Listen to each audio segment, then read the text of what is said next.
So hello guys, welcome back to the channel SAP BTP techie. So आज का हमारा agenda है project create करना एसएपी UI5 के लिए। उसके लिए स्टेप्स है वो हम फॉलो करेंगे। सबसे पहले हैमबर्गर मेनू पे क्लिक करना, फाइल पे जाना, जाने के बाद new project from template choose करना। हम यहाँ तक अंडरस्टैंड किए थे लास्ट वीडियो में कि हर एक टेम्पलेट क्या जस्टिफाई करता है। तो हमें अभी सिंपल UI5 एप्लीकेशन बनानी है। उसके लिए हम एसएपी फ्यूरी जनरेटर चूज़ करेंगे और फिर स्टार्ट करेंगे। ठीक है, ये एक्सप्लेन करने के बाद अभी जो दिख रहा है ये सब डिफरेंट डिफरेंट फ्लोर प्लान्स है। List report page, overview page, analytical page वगैरह, ये सब एससीपी फ्यूरी एलिमेंट्स के अंदर आता है जो हम नेक्स्ट वीडियोस में या नेक्स्ट प्लेलिस्ट में देखेंगे। ठीक है, हम अभी बेसिक चूज़ करके नेक्स्ट करते हैं। यहाँ पे हमें डेटा सोर्स चूज़ करना होता है। डेटा सोर्स मतलब अभी ये एक एक जो है, जैसे कनेक्ट टू सिस्टम मतलब अगर आपने डेस्टिनेशन या कोई ऐप रिपोजिटरी बनाई है तो उसके लिए हम कनेक्ट टू सिस्टम चूज़ करेंगे। अगर कोई ओ डेटा सर्विस है तो उस मतलब हमारे पास पूरा एक ओ डेटा सर्विस का URL अवेलेबल है, जैसे नॉर्थ विंड सर्विस, जैसे आप अगर देख सकते हो ये। ठीक है, ये पूरी की पूरी नॉर्थ विंड सर्विस है। ऐसा पूरा ही एक URL हमारे पास प्रेजेंट है। यहाँ तक URL है SVC तक। ठीक है, तो हम डायरेक्टली वो URL पेस्ट करके भी उसके साथ काम कर सकते हैं। Then use a local cap project. Local cap project मतलब कैपएम जो मैंने एक्सप्लेन किया था, जैसे एबएप है वैसे ही कैपएम भी बैकएंड है। तो उसका कोई एग्जिस्टिंग प्रोजेक्ट यही वर्कस्पेस में बना है तो उसको हम यूटिलाइज कर सकते हैं। और मेटाडेटा डॉक्यूमेंट मतलब यही है, सर्विस के बाद हमने जो ये मेटाडेटा लगाया है डॉलर मेटाडेटा। ये जो डॉक्यूमेंट देख रहे हो आप, ये पूरा का पूरा एक मेटाडेटा डॉक्यूमेंट ही है। ठीक है, देन हमें फ़िलहाल तो कोई भी सिस्टम या किसी के डेस्टिनेशन के साथ वर्क नहीं करना है, तो हम नन चूज़ करेंगे। ओके, और नन चूज़ करके we will move forward. View one मतलब जो फर्स्ट पेज रहेगा उस फर्स्ट पेज का नाम व्यू वन है बाय डिफ़ॉल्ट। उसको हम कुछ अलग नाम भी दे सकते हैं, व्यू वन, स्क्रीन टू ऐसे भी दे सकते हैं। ठीक है, फ़िलहाल तो हम नेक्स्ट मूव करते हैं। ओके, बाद में ये पूरे प्रोजेक्ट एट्रीब्यूट्स है, जैसे मॉड्यूल नेम मतलब जो हमारा प्रोजेक्ट बनने वाला है उसका नाम। हम इसका नाम देंगे SCP UI project. Okay, application name मतलब आप अभी एप्लीकेशन में क्या दिखाना चाहते हो, जैसे फॉर एग्जांपल किसी का परचेस ऑर्डर रिक्वेस्ट हो गया, किसी एप्लीकेशन का नाम, मतलब जो भी आपके क्लाइंट की रिक्वायरमेंट है, जो भी आपका प्रोजेक्ट का नाम है वो आप एप्लीकेशन टाइटल में दिखा सकते हो। फिलहाल तो हम देखेंगे SCP UI लर्निंग। ठीक है, फिर एप्लीकेशन नेम स्पेस जो होता है ना, ये स्पेसिफिक टू ऑर्गेनाइजेशन होता है, स्पेसिफिक टू प्रोजेक्ट होता है।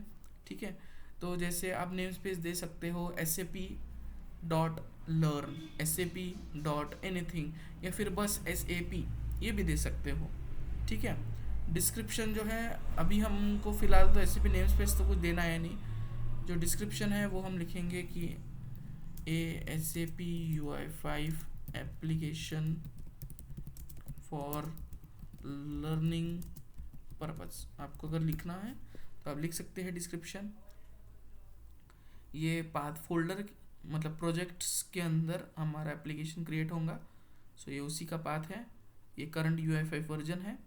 अगर आपको टाइप स्क्रिप्ट जो है वो इनेबल रखना चाहिए, आपको टाइप स्क्रिप्ट यूज़ करना है तो आप यस कीजिए, नहीं तो no.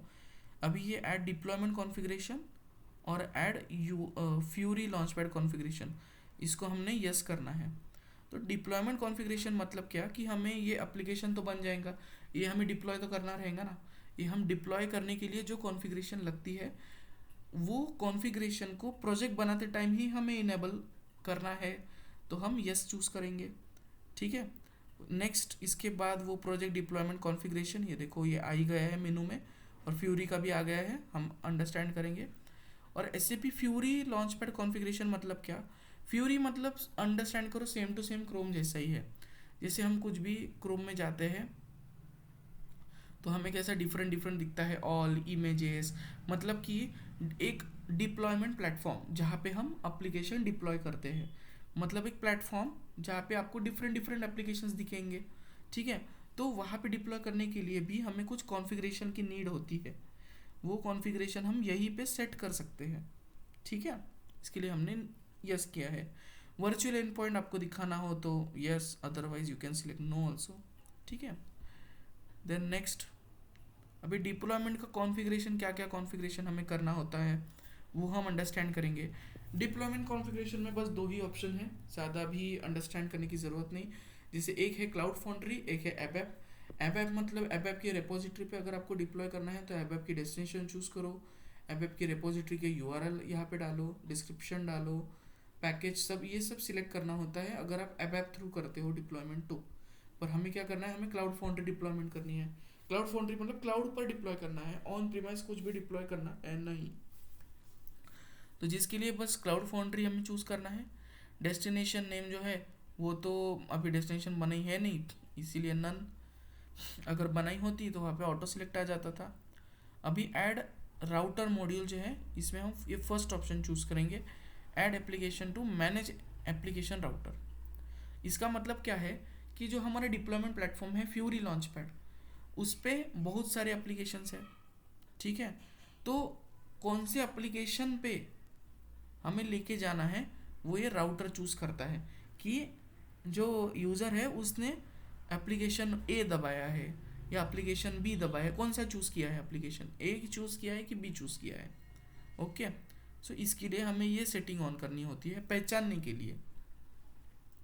Next, fury launchpad configuration, ये एक यूनिक की है। मतलब क्या है, सिमेंटिक ऑब्जेक्ट मतलब यूनिक की है जिसमें हम हमारे एप्लीकेशन को यूनिक की देते हैं, मतलब यूनिकनेस प्रोवाइड करते हैं। क्योंकि सेम नेम के बहुत सारे एप्लीकेशंस भी रह सकते हैं, purchase order history, purchase order previous year history, ऐसे बहुत सारे एप्लीकेशंस भी रह सकते हैं। तो इसके लिए हम क्या करते हैं, हम एक यूनिक सा नेम देते हैं हमारी एप्लीकेशन को, जैसे जेड प्रोजेक्ट, जैसे जेड SAP UI ऐप, ये हम एक यूनिक नेम देते हैं, ठीक है। एक्शन में हम मैनेज एंड डिस्प्ले, ऐसे 2 एक्शंस है। मैनेज मतलब कि वो एप्लीकेशन में जो यूज़र है वो कुछ भी कर सकता है, मतलब न्यू रिकॉर्ड भी क्रिएट कर सकता है, वो रिकॉर्ड को अपडेट भी कर सकता है या डिलीट भी कर सकता है। डिस्प्ले मतलब वो बस देखेगा रिकॉर्ड को, उसको अदर देन डैट कुछ भी परमिशन नहीं रहेंगी। ओके, और मैं title simple SAP UI learn, okay, फिर हम फिनिश करते हैं। सो अभी आप देखोगे राइट साइड में डिपेंडेंसीज इंस्टॉल हो रही है और लेफ्ट साइड में हमारा प्रोजेक्ट अपीयर हुआ है, ठीक है। सो प्रोजेक्ट पूरा बनने के बाद आपको एक ऐसा एप्लीकेशन इन्फो का पेज दिखेगा। ओके, सो ये हमारे पूरे फाइल्स हैं, वेब ऐप के अंदर आप देख सकोगे। Okay, thank you guys for understanding. Comment if you have any question, हम नेक्स्ट वीडियो में पूरे फाइल्स को अंडरस्टैंड करेंगे। Thank you.